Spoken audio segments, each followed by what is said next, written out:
Hey guys, welcome back to our channel BCom वाले। तो आज के वीडियो में हम बात करेंगे हमारा सेकंड चैप्टर। ठीक है, तो इस चैप्टर का नाम है agriculture finance and rural independence. अगर आपने इस चैप्टर के इंपॉर्टेंट क्वेश्चंस नहीं देखे तो आप हमारे चैनल पे जाके या तो इसकी प्लेलिस्ट चेक कर सकते हैं या फिर सर्च करके सिलेबस और इम्पॉर्टेंट क्वेश्चन की वीडियोस चेक कर सकते हो। ठीक है, तो इसमें ना आपने 2 क्वेश्चन करने हैं, एक 5 मार्क्स का कि एग्रीकल्चरल फाइनेंस के सोर्सेज क्या है and second question rural independence for 15 marks. तो हम वैसे बात कर लेते हैं कि एग्रीकल्चर फाइनेंस क्या है। ये एक तरीका है जिसके अंदर फार्मर्स को पैसे दिए जाते हैं ताकि हम उन्हें सपोर्ट कर सके उनके फार्मिंग के एक्टिविटीज़ को। जैसे हम इमेजिन कर लेते हैं कि अगर एक फार्मर को सीड्स की ज़रूरत है या फिर कोई टूल्स की जिससे वो अपने क्रॉप्स ग्रो कर सके, तो उस केस में उनके पास क्या पता सारे पैसे ना हो, क्योंकि वो एक उनका किसी मेथड के लिए उन्हें कोई टूल की ज़रूरत है, किसी मेथड के लिए किसी और टूल की, तो उस केस में बेसिकली वो बैंक से लोन लेते हैं। ठीक है, जो हेल्प करती है उन्हें ताकि वो फुलफिल कर सके अपनी नीड्स जो भी रिक्वायर्ड हैं फॉर क्रॉप प्लांटेशन। ठीक है, तो इम्पॉर्टेंट क्वेश्चन क्या है हमारा सोर्सेज का। तो सोर्सेज सबसे पहले आपके मनी लेंडर्स। तो आपने सिर्फ मनी लेंडर और नॉन इंस्टीट्यूशनल, आपको पता है नॉन इंस्टीट्यूशनल क्या होते हैं। ठीक है, इसके अंदर आप लिख सकते हो नॉन प्रोफेशनल, प्रोफेशनल, महाजन्स। ठीक है, तो ये एक इम्पॉर्टेंट सोर्स है हमारे रूरल क्रेडिट का इंडिया में। अब है हमारे इंस्टीट्यूशनल सोर्सेज। तो इंस्टीट्यूशनल में हमारे कौन से आएंगे, सबसे पहला हमारा कॉर्पोरेट क्रेडिट, जैसे हमारे primary agriculture corporate credit societies, district central corporative bank and हमारा स्टेट कोऑपरेटिव बैंक। ठीक है, इतना हो गया। फिर सेकंड आपका कमर्शियल बैंक, थर्ड आपका रीजनल रूरल बैंक, फिफ्थ आपका नबार्ड। नबार्ड तो हर किसी को पता होगा। फिर है हमारे लोकल एरिया के बैंक्स। ठीक है, आपके एग्रीकल्चरल और रूरल डेट रिलीफ स्कीम, किसान क्रेडिट कार्ड स्कीम और माइक्रो फाइनेंस। इसके अंदर आप कोऑपरेटिव बैंक्स लिख सकते हो, प्राइवेट इन्वेस्टर लिख सकते हो, इंश्योरेंस कंपनी लिख सकते हो, लोन्स एंड सब्सिडी भी लिख सकते हो। तो ये 5 मार्क्स का आपका क्वेश्चन तैयार हो गया। हमने 5 मार्क्स के क्वेश्चन में 10 से ज़्यादा पॉइंट याद कर लिए। ठीक है, अब आ जाओ आपका इम्पोर्टेंट 15 मार्क्स का क्वेश्चन, रूरल इंडेटनेस। ये क्या होता है। तो इंडेटनेस एक कोर प्रॉब्लम है हमारे इंडियन फार्मर्स की। फार्मर्स को लोन लेने पड़ते हैं प्रोडक्टिव और अनप्रोडक्टिव दोनों पर्पस के लिए। इतना ही करेंगे। अब हम मीनिंग अपने लैंग्वेज में समझेंगे। तो सबसे पहले हम मान लेते हैं ये बेसिकली ना वैसे रूरल एरिया में होते हैं जहाँ पे फार्मर्स वो करते हैं बहुत सारा पैसा, और फिर उन्हें बाद में स्ट्रगल होती है कि वो जो उन्होंने पे करना है दोबारा, तो उसमें ये बहुत बड़ी प्रॉब्लम है फार्मर्स के लिए। तो हम इसे अपनी लैंग्वेज में समझे तो ये क्या होता है। अगर हम एग्जांपल लेते हैं कि एक फार्मर है जिसे पैसों की ज़रूरत है ताकि वो सीड्स बाय करे, तो वो लोन ले लेता है।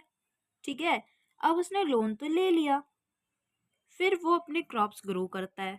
ठीक है, बट जब टाइम आता है कि क्रॉप को बेच के वो पैसे वापस करे बैंक को, तो तब वो अपनी क्रॉप्स या तो उसकी क्रॉप सेल ही नहीं होती या उसके क्रॉप्स जो है वो ख़राब हो जाते हैं। यह हमने सबसे पहले चैप्टर में पढ़ा था कि क्यों होता है ऐसा। हमारी लो प्रोडक्टिविटी की, फार्मर्स के पास लैंड ही नहीं है, एरिया ही नहीं है, वो मॉनसून पे ही डिपेंडेंट है ना। तो ये चीज़ हो जाती है। तो फिर उनके पास वो पैसा ही नहीं रहा, बट उन्हें कुछ तो करना है ना, तो वो उस सिचुएशन से बचने के लिए दोबारा से लोन ले लेते हैं। तो जो साइकिल है बोरो करने की पुराने डेट के लिए, तो उससे हम बोलेंगे रूरल इंडेटनेस। अब इसके कॉजेज क्या क्या हैं। कॉजेज सबसे पहला पॉवर्टी, गरीबी, इंसेस्ट्रल डेब्ट कि आपके पुराने खानदान से ही चल रहा है, सब डिविजन और फ्रेगमेंटेशन ऑफ फोल्डिंग, और मॉनसून की अनसर्टेनिटी। इसमें आ जाएगा आपकी अनसर्टेनिटी एग्रीकल्चर इनकम की, इलिटरेसी फार्मर्स की। अब हमारा इंक्रीज कर रहा कॉस्ट मॉडर्न एग्रीकल्चर इनपुट्स का। बैड हेल्थ है क्योंकि हमारी पॉवर्टी है तो फार्मर्स फेल करते हैं to keep good health. Vicious system of money lending, तो महाजन्स इन इंडिया रन कर रहे थे विशियस सिस्टम मनी लेंडिंग का, तो फार्मर्स डिपेंडेंट से महाजन्स पे ताकि वो लोन ले, तो वो चार्ज कर देते बहुत हाई रेट ऑफ इंटरेस्ट उन लोन्स पे, तो रिकॉर्ड करते थे ज़्यादा अमाउंट दैन एक्चुअल। तो इस केस में हमारा अमाउंट ऑफ लोन इंक्रीज होता गया, तो महाजन फार्मर्स को क्रॉप सेल नहीं कर पाए एट लोअर रेट ताकि वो रिकवर कर सके अमाउंट ऑफ इंटरेस्ट, तो उस केस में फार्मर्स को कंटिन्यू करना पड़ा इंडेटेड फॉर एवर। अब ये 10th पॉइंट थोड़ा अजीब सा है, अगर आप याद करना चाहो कर सकते हो। फिर है litigation, land revenue and taxes and defects of agriculture marketing. ठीक है, तो ये तो हमारे 12 पॉइंट्स बने।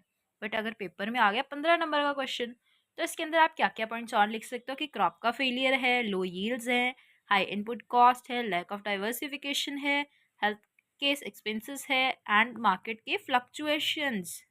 एंड अगर आपको लगे ना कि आपको अपनी तरफ से कोई और पॉइंट्स याद करने हैं, तो आप एआई की हेल्प से या गूगल की हेल्प से ज़रूर याद करो। बुक में आपको लगता है ना कि ये याद नहीं हो रहा, छोड़, ये बुक पे किसी ने तो लिखी हुई, ठीक है।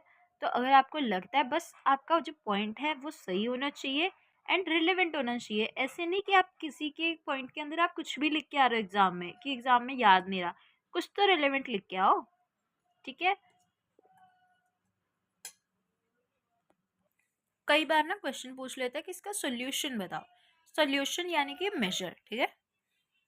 तो एक पॉइंट तो है कि आप रिडक्शन कर सकते हो ऑयल जो आपके पुराने डेट्स है उसमें। तो इसके अंदर डिफरेंट स्टेट गवर्नमेंट्स ने पास किया आपके डेट रिकन्सिलेशन एक्ट, और उसको इस्टेब्लिश किया गया है वेरियस बोर्ड्स में for mutual settlement between the farmers and money lenders, ठीक है। तो ये स्कीम प्रोवाइड करती है कि आप डेट के रिलीफ करोगे up to 10,000 to borrower of bank cooperative institute regional rurals. और 2005 एंड 6 में गवर्नमेंट ने प्रोवाइड किया था 2,939 करोड़ का डेट रिलीफ टू फार्मर्स, ठीक है। तो स्पेशल रिलीफ पैकेज आ गया आपका 2006-7 में, जिसके अंदर अनाउंस किया गया था जुलाई में कि 2006 में 6 debt ridden districts in Vidarbha region of Maharashtra और 25 डिस्ट्रिक्ट्स थे आपके। ऐसे ही एक और रिलीफ पैकेज हुआ था 25 डिस्ट्रिक्ट्स में ऑफ आंध्र प्रदेश, कर्नाटका, केरला में। रिलीफ मेजर्स डिस्ट्रेस फार्मर्स के लिए 2007 और 8 में हुआ था। बैंक को भी पूछा गया था ताकि वो फ्रेम करे transparent one time settlement policies in farmers के लिए। तो farmers who have not been able to pay this loans, उनके लिए बना था डेट रिलीफ 2008 एंड 9 में। ये बहुत कन्फ्यूजन हो जाएगा अगर आप अंदर का कंटेंट पढ़ के याद करने लगे। तो मेन बात आपने याद करनी है जो आपके हेडिंग है। तो हमने 3 करे, special relief package 7-8, 6-7, relief major distress farmers के लिए 7-8, debt relief package 8-9 and lastly concession timely payment of loans के लिए। बस ये लास्ट टॉपिक और आपका ये चैप्टर ख़त्म। तो इसके अंदर सबसे पहला क्या देखा था हमने कि हम क्या कर सकते हैं, रिडक्शन कर सकते हैं ओल्ड डेट्स में।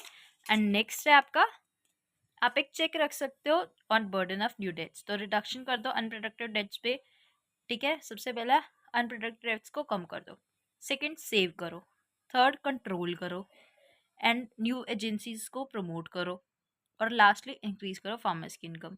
अब कंट्रोल क्या करना है, मनी लेंडर्स को, सेव क्या करना है, इनकरेजमेंट लेके आनी है सेविंग की, डेट क्या रिड्यूस करनी है, प्रोडक्ट अनप्रोडक्टिव, न्यू एजेंसीज किसके लिए लेके आने, रूरल क्रेडिट के लिए, ठीक है। इसके अंदर आप और पॉइंट्स डाल सकते हो कि आप प्रमोट कर रहे हो आपके क्रॉप की डाइवर्सिफिकेशन को, इंटरेस्ट सब्सिडीज़ को, लोन्स को, इन्हांस कर रहे हो मार्केट के एक्सेस को, क्रॉप के इंश्योरेंस स्कीम्स को, सपोर्ट कर रहे हो आपके सोशल प्रोग्राम्स को, ठीक है। और इम्प्रूव्ड एक्सेस है हमारे इंस्टीट्यूशनल क्रेडिट का। तो ये आपका 15 मार्क्स का बहुत बढ़िया पेपर के लिए आपका तैयार हुआ है क्वेश्चन। अगर आपने ऐसा लिख दिया ना तो आपको पेपर में 15 में से 13 मार्क्स तो ज़रूर मिलेंगे, ठीक है। बाकी आपको पता ही होगा 13 मार्क्स 15 में से कितने वैल्यूएबल हैं या नहीं है। तो all the best for your exam. अगर आपको हेल्पफुल लगी वीडियो तो प्लीज़ लाइक, अगर आपको कोई गलती भी लग रही है ना तो आप ज़रूर कमेंट करके बताना कि क्या इम्प्रूवमेंट हमें लेके आनी चाहिए।